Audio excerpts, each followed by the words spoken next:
মধ্য দিয়ে ইতিমধ্যে আপনারা জেনেছেন সারা দেশে এই 5ই আগস্টের পরে দেশে অনেকে বিশৃঙ্খলা করার চেষ্টা করেছে, বিএনপিকে বিভিন্নভাবে কালার করার চেষ্টা করেছে, কিন্তু শত কিছুর মুখে শত সমালোচনার মুখেও কিন্তু আমরা ধৈর্য ধরে আছি।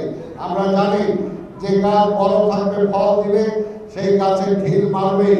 এই কারণে আমরা বিশ্বাস করি যে আগামী দিনে জনগণের ম্যান্ডেট নিয়ে বিএনপি ক্ষমতায় যাবে, আপনারাই বলেন, জনগণই বলে।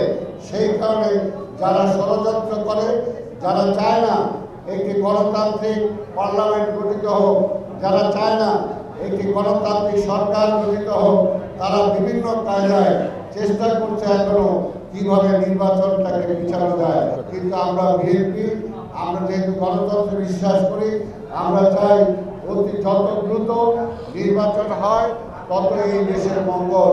সেই কারণে ইতিমধ্যে আপনারা জানেন যে আজকে প্রধান উপদেষ্টা যখন লন্ডন বৈঠকে আমাদের নেতা তারেক রহমানের সাথে দ্বিপাক্ষিক আলোচনা করে দ্বিপাক্ষিক ঘোষণা দিয়েছিলেন তিনি ফেব্রুয়ারি মাসে জাতীয় নির্বাচন করতে চান।